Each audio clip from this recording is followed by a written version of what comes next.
Imagine hacking the Mars rover, breaking into NASA and the International Space Station, all for educational purposes. Or imagine hacking and exposing tracking devices on camels in the Middle East. So these multi-million-dollar prize show camels disappear off a tracking map. Yeah, my guest did all of that. Welcome to Cybercrime Junkies. Today I sit down with the legendary Chris Roberts, a globally recognized CISO and strategist for worldwide technologies, AI, and deepfake initiatives, one of the original DEF CON leaders and a world-renowned hacker with stories that sound like movie scripts, except that his are real. We dive into what every business leader needs to know and do first before cyber risks like ransomware hit. Things like incident response plans, tabletop exercises, and even real-world solutions and ways to protect rural organizations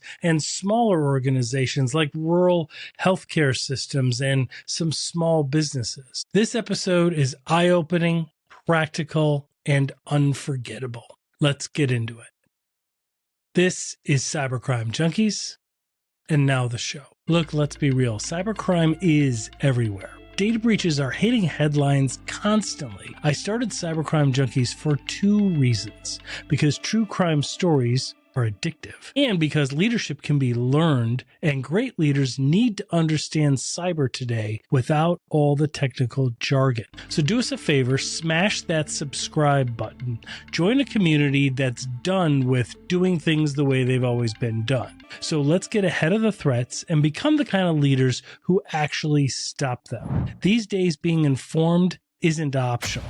This is Cybercrime Junkies, and now the show. All right. Well, welcome everybody to Cybercrime Junkies. I am your host, David Morrow, and in the studio today is a living legend, world famous, globally recognized strategist, researcher, hacker, advisory board member, CISO, military veteran, and author, currently serving as the artificial intelligence and deepfake cyber strategist at Worldwide Technology, the one and only Chris Roberts. Sir, welcome to the studio. I appreciate the heck out of that intro. I feel if just remind my ego that I still need to be able to get through the damn door if it doesn't in the first. Yeah. Yes. Hey, I will gladly do that before any Zoom meetings or Teams meetings you have. Just come in, intro you, and leave. Yeah, don't do that to me. I tell you, people, I'll start to believe the rubbish, at which point in time I'll lose who the heck I am, I swear.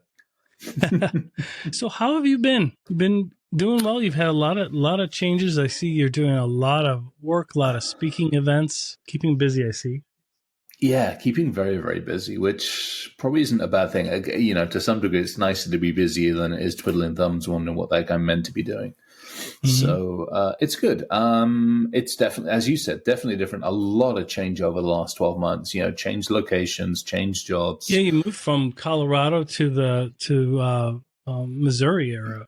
Middle of the swamplands, Missouri, which is definitely a change, and not a bad one. For a variety of reasons, I moved here, and I think what I appreciate about this neck of the woods is the greenery. I missed that in Colorado. To be honest, I just got fed up with brush, brown, lots of California wildfire smoke, and overcrowded parks and trails. And obviously the cost over there was just stupid. Yeah, absolutely. Yeah, no, the Midwest is really affordable, good general ways to get around. And I mean, it's got a lot of things to offer. You just have to know where to look. But I think that's it. You know, it's interesting because there's pockets.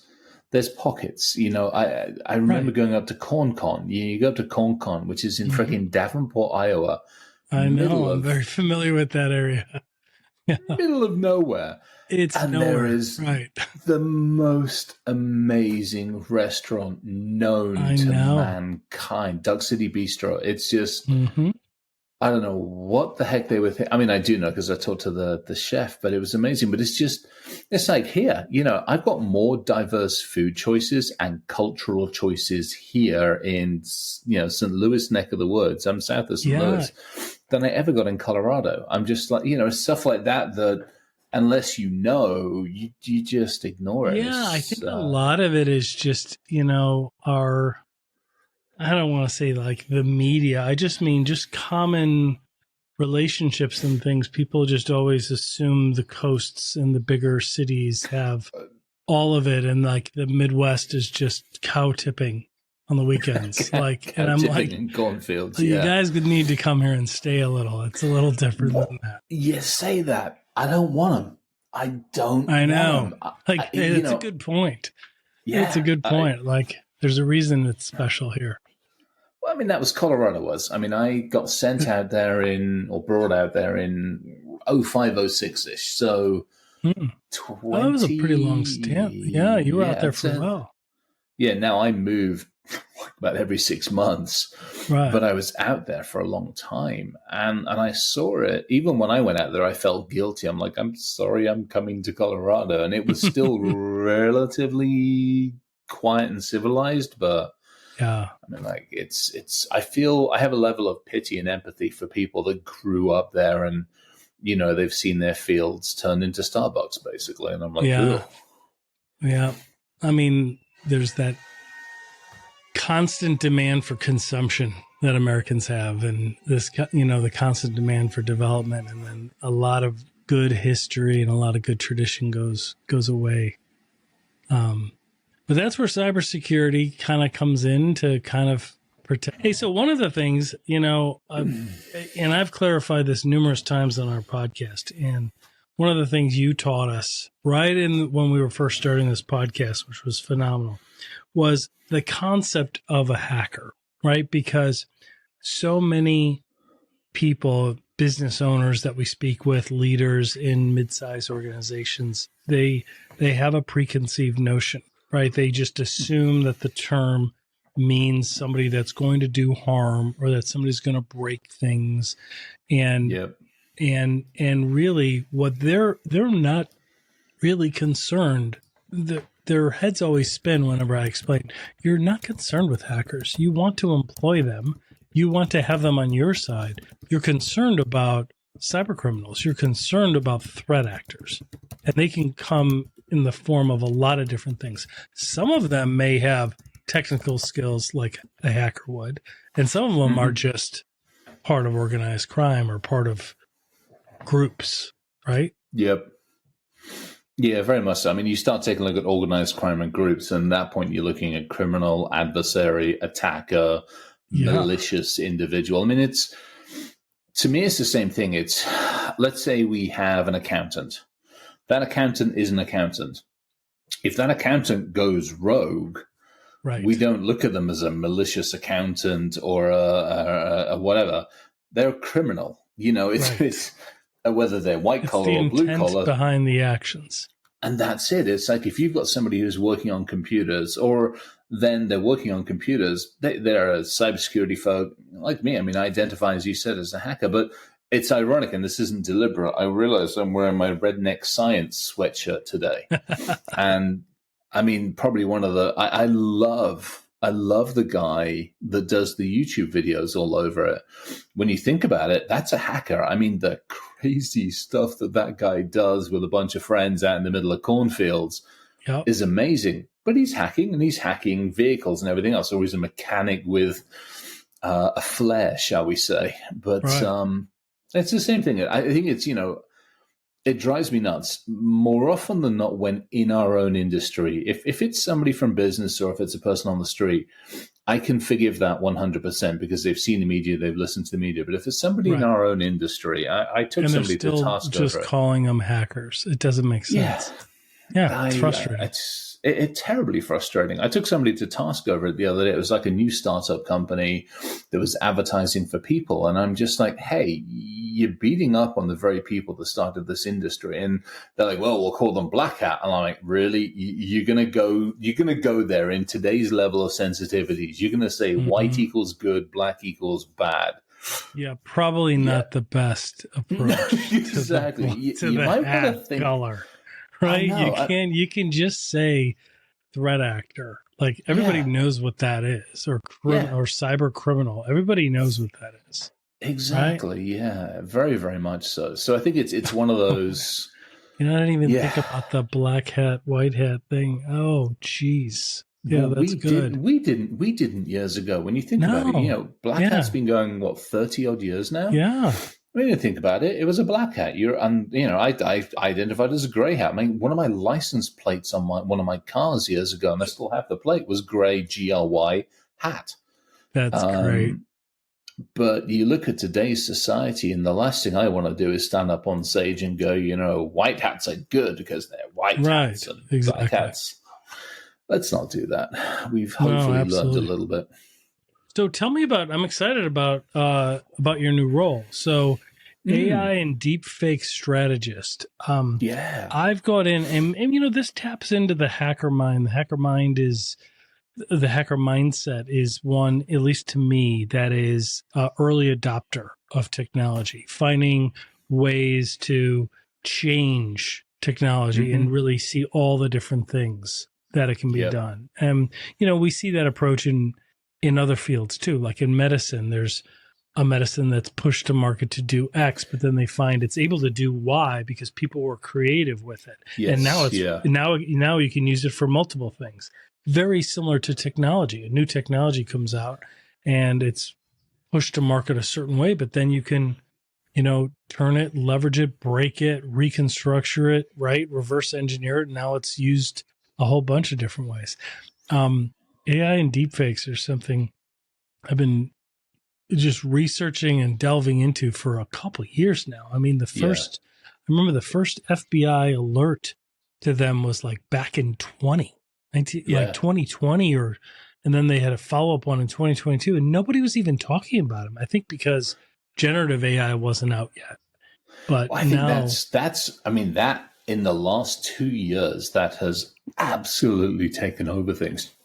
And I think from a human standpoint, we've fallen straight into it. Because, if you think about it on our phones, these things, how many years have we been able to do some like editing of our pictures? And then you could buy an app or get an app for free that allowed you to put ears on and change your face. And even think about it on Zoom when we were all in lockdown. Zoom gave the ability to change your facial features. So changing the perception of how others see us has been something that we've done in the digital format now for quite some time. So that we've done a really nice job of like opening that door to deep fakes, unfortunately, because now people are like, oh, this is really, really cool. And you don't think that you're being manipulated, or you don't think to ask the questions, or, like on anything along these lines. When you and I are talking now, our images might not be perfect. So if I'm like, oh, you're really personal or a deep fake, and I'm going to be looking for liveliness, I'm not even going to see it half the time because the bloody image is terrible. Right. Well, and the drive for AI and deepfake, the risk there, to me, it affects societal, financial, national security, hiring, recruiting. Like I've seen it in place in so many organizations. Yeah. I'll give you an example. About a month ago, I was talking to a small business in Tennessee. They were saying, I was asking them about, how are you leveraging technology? How are you, what challenges are you having? And they said, AI in hiring is really bogging us down. And I said, what do you mean AI in hiring? They said, we're getting all these resumes. They had 4 open positions, company of maybe 25 employees, but they had 4 open positions. And they were getting resumes that were really good, too good, right? They were perfect. So they were calling these people in. And it was for remote work. It was for some application development work, things like that. And the identity was clean. They did reference checks, background checks, criminal history checks. That was clean. The resume was good, but they would get on the video call and something wasn't there. And it was happening repeatedly. They couldn't put their finger on it. And then ultimately one of their, like in they told me they had about 15 different interviews. And then at one point, one of the later ones, the virtual camera started to glitch and the real person was being shown in the background. And the person was at a call center. Yeah. And they were at a call center overseas. And he goes, "What is going on?" He goes, "I've had so many of these." And the person was, honestly, I was surprised, but the person was candid because he was like, "I'm not going to get in trouble. This person can't do anything." And basically just said, "Look, we're at a call center. We're just trying to get income. We're just trying to get streams of income." There's so much risk with that, right? Not only are you paying somebody that's not who you think you're employing, but then you're going to give them access to your systems. Oh, right? 100%. And then you see that the fraudulent stuff I was working at a company a while ago, and we investigated one of our people because they were doing their job a little more efficiently than we were used to, shall we say. And it came to light that there was the rumors of them offshoring some of their work to somebody else was a little too close to home, shall we say. Yeah. And at that point, kudos to them. You get your incomes from multiple streams and you pay a percentage of it to somebody else. But exactly, you look at risk, and it's through the roof at that point. I know. So, especially if they're working on anything not necessarily classified, but anything that might have any kind of consequence anywhere else, or if they're in a supply chain for a major vendor or partner or whoever else it is. You're opening yourself up. And in fairness to the call center, to your point, there might have been nothing malicious. It might simply, exactly as you said, just be a complete source of income at that point, which is great until somebody like me goes, there's a call center that has all these people doing all these different things. Somewhere the security isn't going to be where it needs to be, and you start picking on those places, and that gets real nasty real fast. Yeah, and it seems to really be bolstering. From a high level, I see various legitimate companies. They are going to market with creating your own avatar. You train your own avatar, and that way you can attend multiple meetings. Right? You can do a lot of tasks, and it'll look like you, it'll sound like you, it'll think like you, it'll transcribe the notes, and then you can check it later, right? Yep. I see the legitimate value, but then you apply, the criminal mindset to that, and you're like, holy cow, it's not just going to stop at a phishing email now. Now it's going to be following up with a Teams call or a Zoom meeting afterward to verify we want you to make that wire transfer. We want you to release those sensitive information. And it becomes very powerful.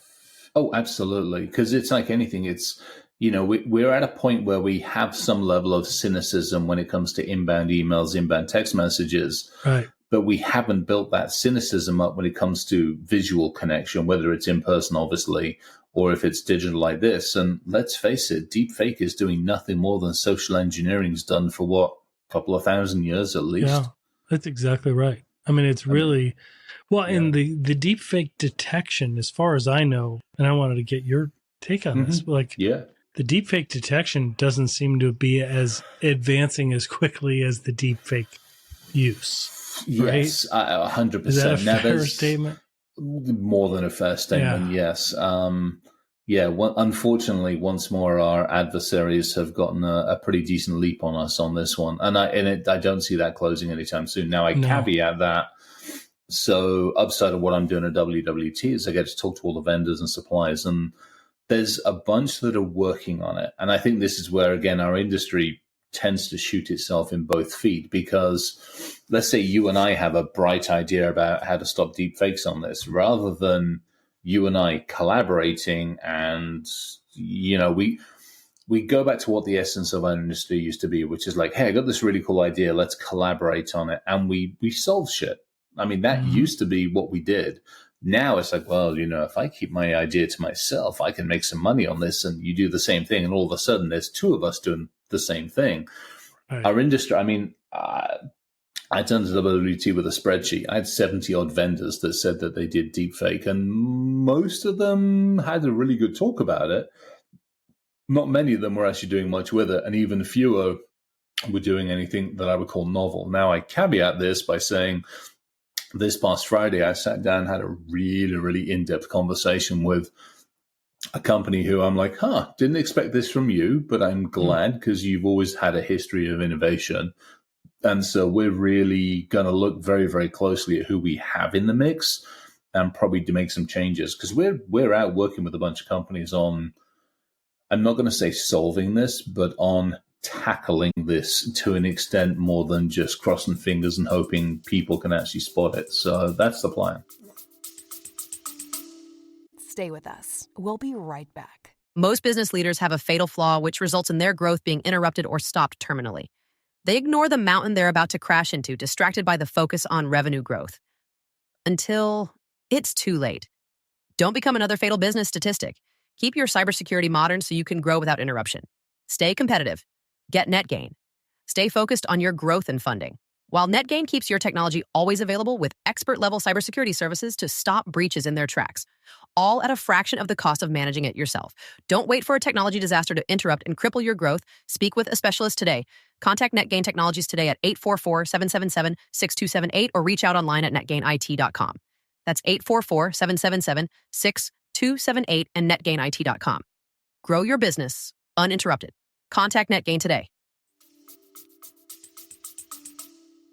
Well, that's good. I mean, what is your vision of what can be done to detect it? Like, would it be something like, I would think in the ecosystem of Microsoft Teams, you get on a Teams call, like there would be either an app or some additional subscription you could buy from Microsoft, which will work X amount, X percentage of the time, right? Not work the rest, but at least it'll be there. And then it could show you whether the person, I would think if somebody has a virtual camera up that is filtering the real you and what they see, that should be able to be detected. I would hope, to some degree, yeah.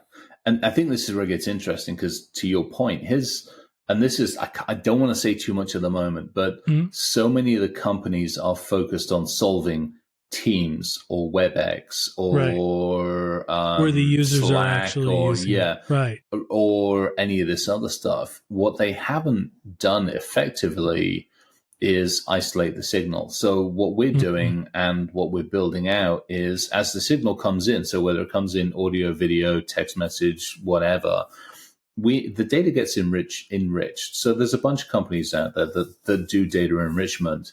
And by that, it's that signal comes in on a telephone number, and you're like, okay, let's look at the signal, let's look at the phone number, let's look at the actual ISBN number, let's look at all the data that we can pull off of this phone number. Do we have a history on this number?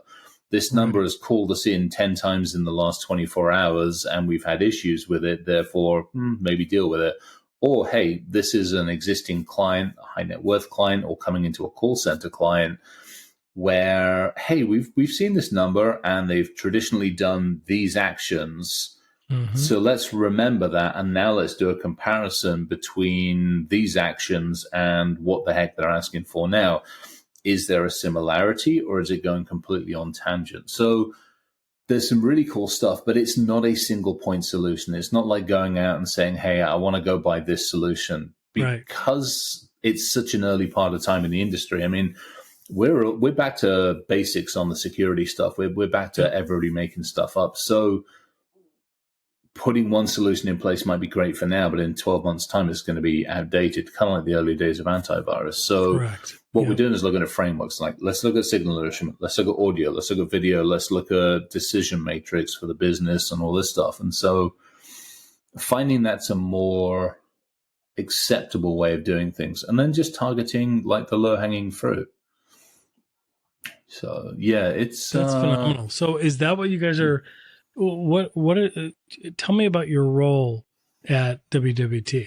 Like, what are you guys driving? Is this part of the initiative? Is trying to definitely part of the initiative? Tackle this? Yeah. That's great. Yeah, and the lovely thing about it is, what I love about working here is it's not just, hey, let's focus on building this out for our top clients. Having a flipping fantastic set of conversations with our internal team and two of our nice clients about building this out for people. So we're not just going to be like, well, if you work for this company, we'll protect you. We're looking at going, hey, if you have one of these or you have some kind of a connection to the internet, can we build something out that will look after the everyday human, not just the everyday? Oh, I love that. And yeah. That's really key. Exactly. And I love the fact that we're given that freedom to have those conversations. Yeah. Now, whether they monetize it at some point or not, that's a different conversation. But I love the fact it's not like, hey, go support the Fortune 50 or the Fortune 10. We're doing that as well. But it's like, hey, also take care of humans. And I kind of appreciate that. Well, yeah. And to me, that's the best type of security awareness. Like the best type of security awareness training out there is the ones that really talk about the individuals. Because that gets them to lean in. Right? Mm-hmm. It gets them to care. It gets them to want to protect themselves and their families or their loved ones, right? And then by doing that, then all of a sudden their hygiene gets better. Everything gets better. And it's not like they don't do that at work then. Like you're actually causing change behavior as opposed to just, the traditional fear, uncertainty, and doubt, and the organization's going to be breached, so you better invest. That's not going to go anywhere. That's old. And it's not effective. It's not driving behavior. Well, that and the fact, let's face it, more and more of somebody talked to me about this. I wish I could remember who, because I want to give them the I want to attribute it to them. But it was really interesting because we talked about, the ability and the effectiveness of protection and where. And so the corporate device, I'm actually talking to you on my corporate device. Mm-hmm. My corporate device has all sorts of weird and wonderful tech and stuff on it that's locks me down and keeps me happy and makes sure that I don't push too many wrong buttons. Right. That's one device. In this household, I have another 40, 50, 60. Absolutely. Yeah. I got a bit. And so what happens with all those devices? The corporation doesn't give a damn about. I mean, they do care about them to some degree because of the effects. Yeah, but it's not in their asset inventory, right? Exactly. Like it's not but I'm still using them and I'm still doing things with them. So the probability of me being hit on one of those other devices now actually really is very, very relevant and very, very probable. And so it's going to impact the work. It's going to impact all these other things. And yet we don't take time to focus on it. So I love the fact that when we do take that time, because again, when you look at deepfakes, it's no different than we've had with identity and access management. For so many years, we've wanted to put the right person at the right keyboard at the right time, doing the right things for the right reasons. That's really that's the only damn job we've been trying to do, is figure out who's on the other end of the flipping keyboard for the last 20 years and what the hell are they doing versus what should they be doing. Well, now you throw deepfakes into the mix, it gets even more complicated. So how the heck do we engage the person to ask more questions? Yeah. Good fun. Let me ask you this. How else have you seen AI being leveraged in terms of new cyber threats, especially toward the SMB or rural healthcare or smaller, not the enterprise level that has their own site, their own SOC and their own teams. I'm just talking about the ones that are really struggling more than others. I think it's just the speed of execution. You think about it, like if I had to run research on you, you run a small business in rural America. Right. If I want to attack you, I've got to run data on you, turn it into intelligence and get attack vectors. That takes time. It takes effort. Whereas with enough of the AI architecture that's out there, I can have AI look not just for you, but for 100 of you. You're in one bit of rural America. There's 100 little places around you that are in rural America as well. So I have AI look for your profile and 100 of you. Now I can turn and say, give me those 100, do some intel on those 100, and now give me a common, semi-common script, and then just go run the darn thing. Right. At which point my work effort's been greatly reduced, my attack surface has greatly increased, and my ability to succeed against you, because it's an autonomous customization of a script or something, is absolutely accelerated. And so therefore you see a much faster a path to an attack, a much more effective attack, and unfortunately a much more successful set of attacks. And that's not good. obviously, for everybody. No, and a lot of organizations have. It surprises me because I meet or have been at some or speak to leaders who are either like, I don't want my employees giving out our sensitive information to the public, so there's no AI use, which to me reminds me of prohibition. Like, it didn't work, man. Like, just putting your head in the sand and going, it doesn't exist, we're not going to use it. That to me is a competitive disadvantage, right? Like, and it's a fool's errand. I mean, two reasons. One, BYOD, bring your own device. Do you remember, 10, 12-ish? Let me just go 12-ish, 15 years ago. So many people, and myself probably included, stood up in cybersecurity and you shall never bring your personal device into my world. I remember having those conversations. Yeah. And we were quite adamant about it. We're like, no, we're going to control. It's got to be issued. And then all of a sudden, that changed immediately. That blew up. So we're not always right. We're not about what we have, but the intent is good. Yes. Right? But that failed. Abjectly failed, let's be very honest, and for all the other reasons. So here we are again. Mm-hmm. We are, I wouldn't say similar. Gatekeeping. Oh, absolutely. We're not gatekeeping, but we are definitely being the voice of, I wouldn't say the voice of no, the voice of reason. We're being that voice that nobody actually wants to hear. So it's happening already. People use Grammarly. People use all the other things on this. Right.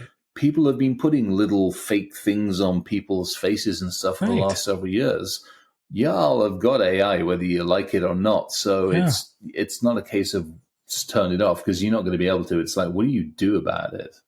Right. Yeah. Well, and then there's Copilot, which is on a lot of organizations, M365, and organizations generally feel like it's secure because it's inside their network, right? It's not open AI like with machine learning on the outside.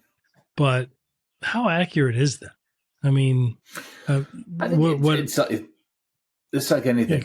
If you feed it good data, you get good data out. But if you haven't fed it anything good, it's the old garbage in, garbage out thing. The whole, this is another challenge that we see. It's like, okay, Copilot and all of those others, any of the agentic and learning models are great as long as you've given it good data.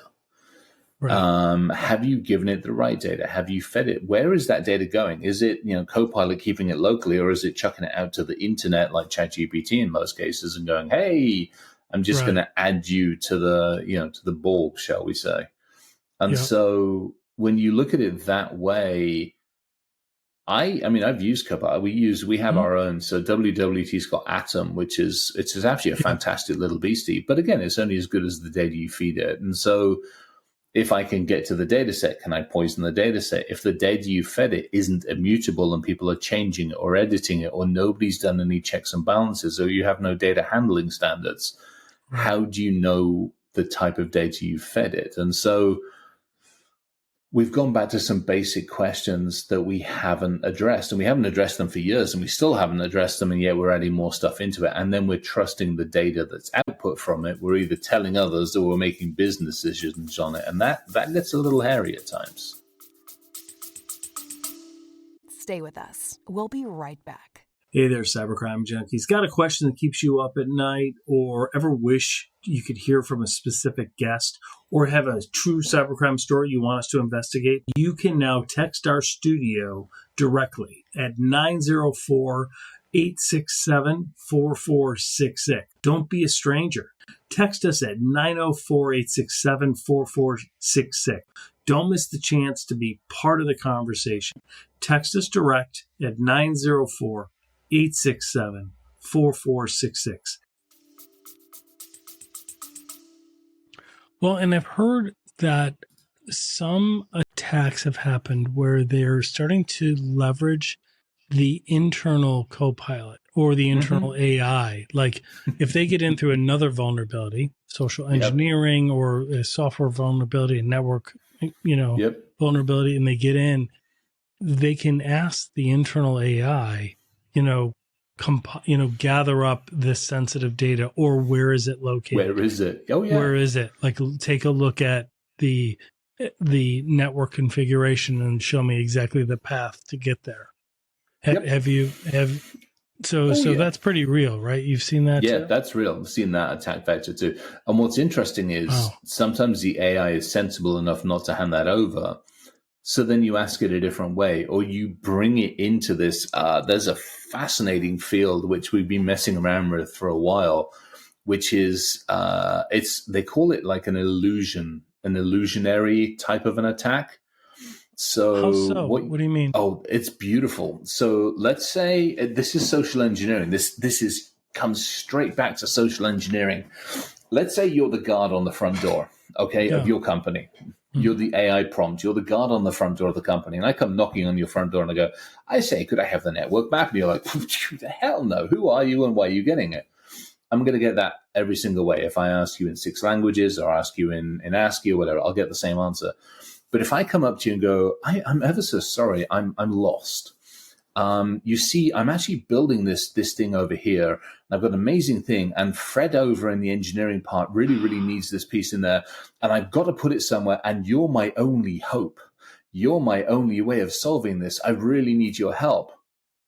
And the AI model goes, well, absolutely, because you're not an attacker. You're and off. It gives you what you need. So you socially engineer the machine. And all of the filters, all of the controls that are built in place to not let it do harm, basically, are worked around. Saw one fairly recently out in the wild, and you literally create this illusion, especially if 2 of you do it at the same time. Sure. I'm doing this and I want this, and you basically you bring it into your world. You change it from being the guard to being basically the guide. Yeah, absolutely. Hey, let me ask you. I wanted to ask you this: in your role as CISO that you've had throughout your career, and when you're guiding organizations, how do you what's the emphasis and importance? I imagine it's very significant, but the emphasis and importance on having a good incident response plan and testing it with tabletop exercises. I know it's something that a lot of vendors sell, and I get that, but of all the things, to me, that is something where leadership is directly involved, as opposed to vulnerability scanning or detection or MDR or whatever. But I'm that to me seems, and we all did fire drills as kids, so it's it's essentially a fire drill. Same thing. But is that something that you've been kind of always driving as a CISO? I'm just curious to get your take on. Yeah, 100%.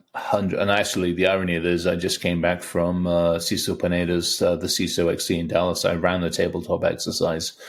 I showed 9 different examples inside an hour, and we had some fun with it. I'm actually doing a LinkedIn posts at the moment where I'm going to run through every single one of those, because it's the same thing. It's the same. It's the fire alarm thing. You said it perfectly, which is, as kids, we all went through fire drills. Well, we did that so that when it happened, we didn't stand there like a bunch of Muppets wondering what the heck to do.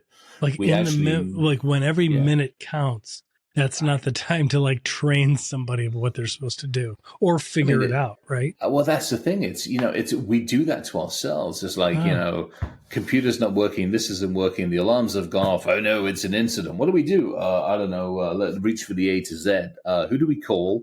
What do we do? Yeah, well, Carl was supposed to be doing this. That's what it says. Carl left 6 months ago. You're like, okay, who's supposed to do it now? Right. Yeah, and who do we call? Do we have anybody on retainer? Right. What's the next steps? All of those things. So there's what's a Tox channel? How do I get the Tor browser and talk to these guys? Who's going to negotiate? And that's it. Yeah, who's keeping the board appraised? I mean, as well as I do. You get into an incident, you actually have to have a handler for the client, because like anybody, they're like, have I now? What's going on? Are we doing it? And if you're totally focused on that, you're not focused on actually remediating it. So we always came in, whenever we did this stuff, we would come in with 2 extra people. One person did nothing but document. That was their entire job. document everything for all sorts of reasons. And the other person was basically the liaison between the customer, the client, the unfortunate victim, and us. And we didn't talk to, we've kept it very, very quiet. They were the liaison so that we could actually sit down and get our bloody work done. Right. Well, that's so interesting. Well, and today, I've seen even with small businesses, they wind up getting class action suits. Yeah. I mean, there was a group of like 70 employees and they got a class action suit. I'm like, there's only 70 freaking employees. Like, how are they getting a class action? I mean, one lawsuit is easy to manage, but when it's a class action, everything just goes up exponentially. The cost in defending, the settlement, everything. It's ridiculous. This country is very, very, very sue happy. I mean, we have billboards. We have billboards up and down the roads telling you if you get into an accident, you'll get millions. Yes, usually a guy standing on a truck, right? Like with a hammer or something. Yeah. That's just what it is. All Welcome of that to stuff. America. And I mean, I think that's it is. But I'll say this, again, if I as a customer have, we've seen it too often. If I as a customer come to you as a company and go, hey, I notice there's a problem on your website. I notice this, I can get to this. And you do nothing and you continue to do nothing and you ignore it and you don't have, and again, so it's the tabletop exercises is good when something happens, but on that front end, you need a way to bring that inbound feedback, whether it's an official bug bounty, whether it's unofficial, whether you've got a go-to, something where you actually pay attention to people and then you give thanks in whatever way, shape, form, or whatever you need to. I don't see that as often as I really would like to. Yeah, that's a great point. That's absolutely a great point. Let me ask you, rural healthcare, smaller manufacturing, but rural healthcare, it is the one bastion where, like I think about it, 20 years ago, we had two versions of our world, right? Like we had our physical world, we had our digital world, but our nurse still had all of our medical records in a stack of paper, right? And should the computers go down one day or a couple days, like, okay, a little inconvenient, but we were fine. We could still function and medical care could proceed and business could operate. If it's just a manufacturing, like production would be fine. Sales could continue. We've gone through this whole like digital transformation that the vendors all drove us to, right? Mm-hmm. And now we are so dependent on our technology. We are more dependent than ever. Mm-hmm. And we all have a multiple number of devices. And then when those go down, like there's so many case studies now, like people have to get treatments changed. They have to, they can't accept emergency patients, but in a rural setting, the next one could be 2.5 hours away. Big time. It's really affecting our physical world more so than it ever has. Oh yeah, and it's going to continue to do so, unfortunately. Yeah, I mean, I guess my question is what is your take on it? What's some of the advice that they can get as an industry from you? And I know this is broad, and the question is probably crap, but what I mean it's actually a good question. Like, what can they do when they don't get more funding and everybody has to wear multiple hats, and it's basically an enterprise environment with a nonprofit budget? Like, what are they supposed to do? So I think that there's a few things. And I think that the first one is quite honestly, step back from the hype and spend 10, 15, 20 minutes educating on the basics. Yeah, I would agree with that 100%. Perfect example, AI and ML is a perfect example. It's like so many people are chasing it, but not really sure why. And then when they get it, they don't know what to do with it, or they haven't asked the vendor the right questions. That's number one. So the first one is, doesn't matter what it is. I spend time at night. So I typically work till 3, 4 in the morning. I will down tools at 6, 7 o'clock. I won't pick them up till 10 or 11. And I spend an hour or two in that time just researching, and it's all over the place. because that's my way of keeping up on things and figuring out what's going on. Second one is, take that step back and go, should the power go out? What do we do? Should the internet go down? What do we do? One of the things I always do when I go in and consult is I'll always ask a company, how do I kill you? And it's a terrible question, but it's actually a very relevant one, because take your rural healthcare. Killing off that rural healthcare system, or even killing the patients, could be the fact the computer records have gone. I don't know the treatment plan. So maybe you adjust your inbound. So your intake is, you intake a patient, you look at their records, you hit print on the critical records, and you just have a paper copy. That's a change in process. That's no change in tech. And yes, it might cost you a ream of paper every week or every month. Right. Cheap. But what's the alternative? Once again, the ROI on that ream of paper is so much better than the alternative. Yeah. So you look at it that way. Maybe it's a case of you can't get to certain cases, or you can't do certain things. So at that point in time, it's like, hey, what's our backup? If our internet is down, do we still have our phones? If our core internet is down, do we back up with a Starlink, or do we have a telephone that's, you can always put backups in place. And some of it comes down, the conversation then becomes business risk and business probability. Right. We did it at a number of locations. We had, I remember doing a bunch of work with the E911 systems and a few others. And, we had a primary circuit coming in from here. We had a secondary circuit coming in from here. And then on the roof, we had a direct link microwave to one of the big circuits.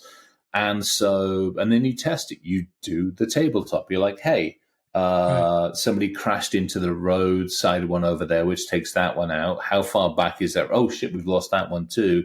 Do the systems fail over to this? Oh, no, they don't, because that one's got 2 network switches and that one doesn't have. So you take that step back and go, okay, now we're comfortable that at least from a communication standpoint, we.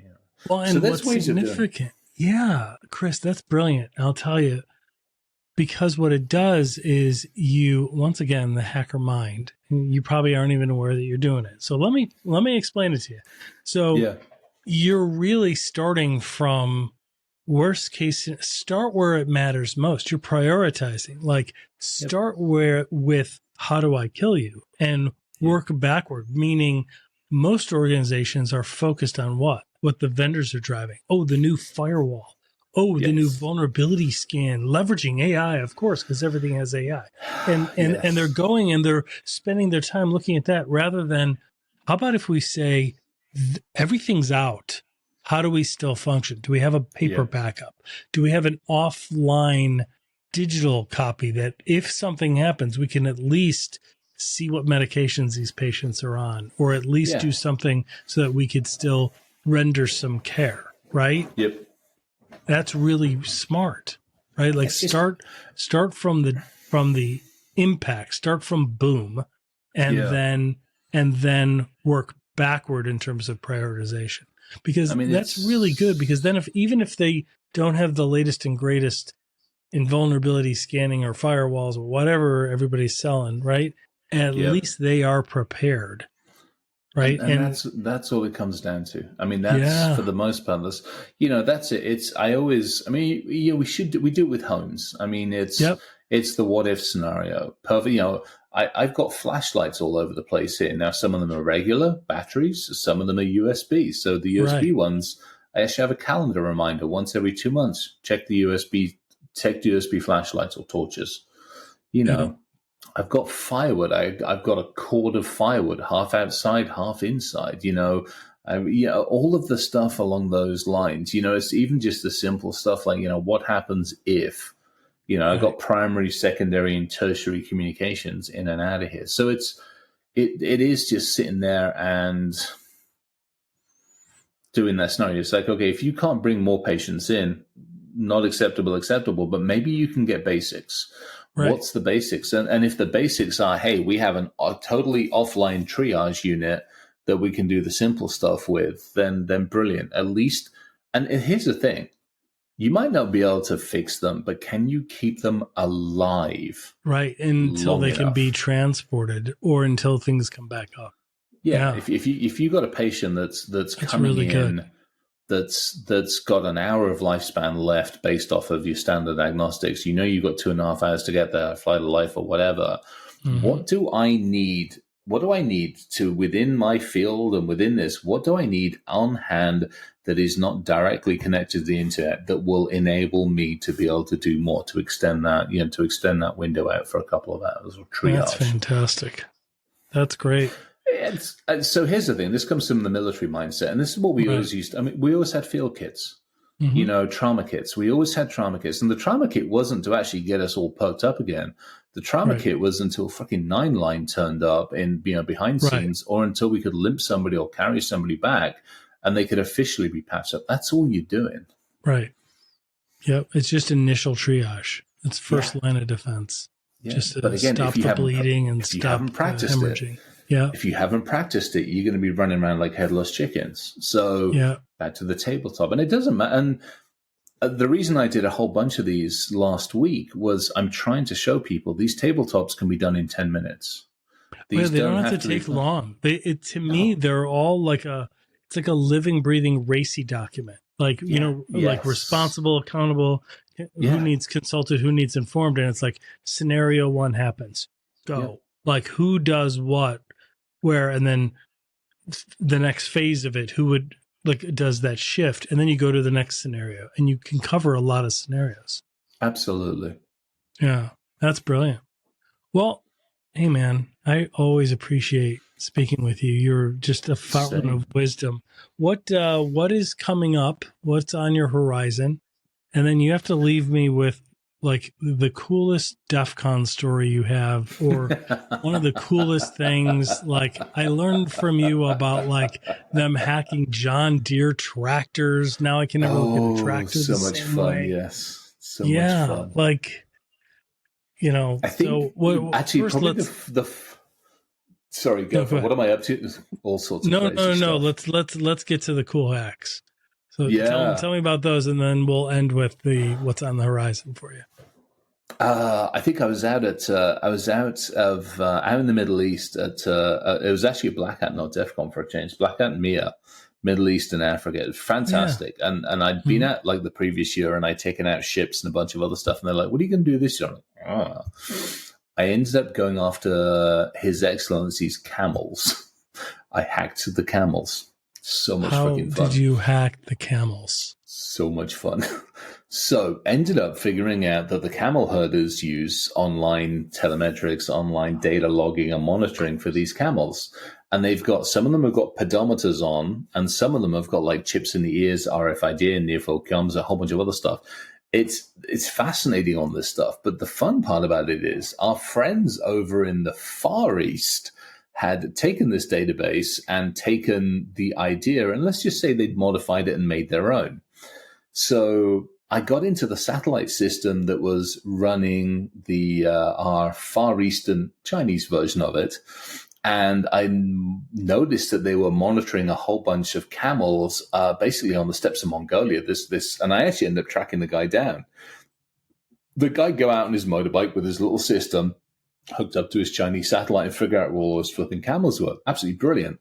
It was the same code as the guys out in the Middle East. I'm like, I wonder if I could do something. So I took all of his chips, took all of their chips, and I went, swap.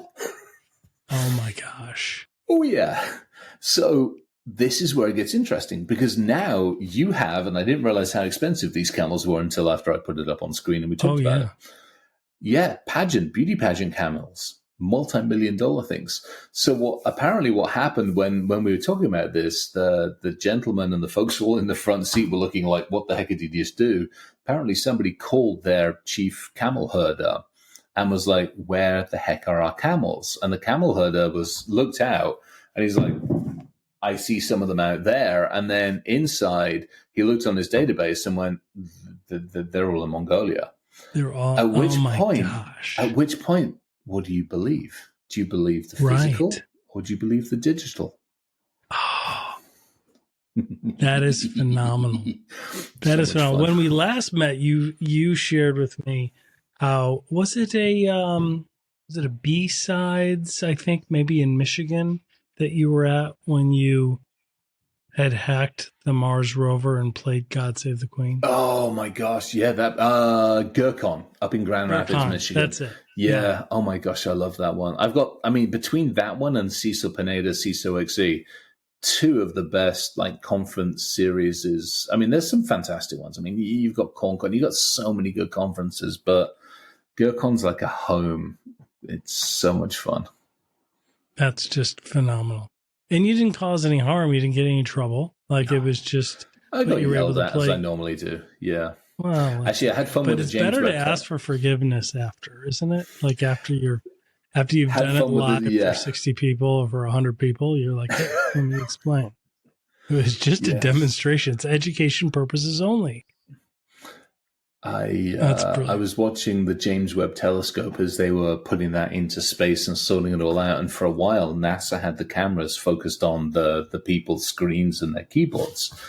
So I ended up building an AI tool that took all of the screenshots from all the cameras, filtered out screen and keyboard, and I was looking for login credentials and user IDs and passwords. Yeah. I sent those to a friend of mine at DHS who sent them to NASA, and NASA was like, tell him to leave the freaking James Webb Telescope alone. Oh my God. Fun. I didn't even think, but that error is no different than somebody taking a selfie in front of their school.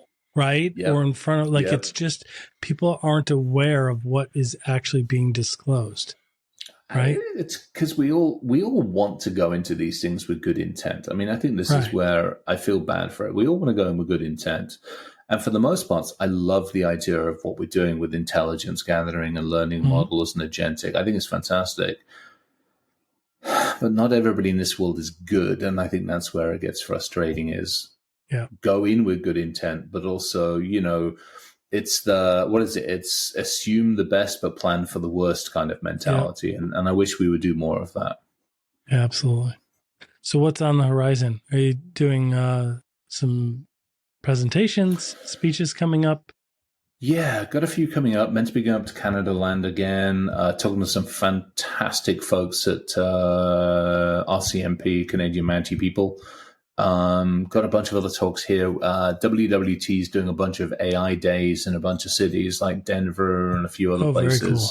Kansas and here. And so doing a bunch of those and just a bunch of talking. Got to get over to the UK at some point in time, go see Mum, go see the B-Sides cruise over there. But I'm biking, back on the bike now the weather's calmed and my shoulder is at least mostly in one piece. Yeah, well, and the weather's warming up too in the Midwest, so that's great. Yes, that's fantastic. All right, my friend. Thank you so much. I appreciate it. Thank you for everything you do for the community, but also thank you so much for taking time to speak with us. This was fantastic. I love it. Thank you for hosting this and doing all the hard work on the back end. It's fun. All right, buddy. I'll talk to you. Thank you so much.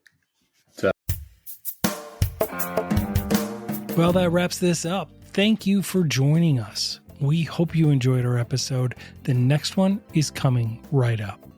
We appreciate you making this an award-winning podcast and downloading on Apple and Spotify and subscribing to our YouTube channel. This is Cybercrime Junkies, and we thank you for watching.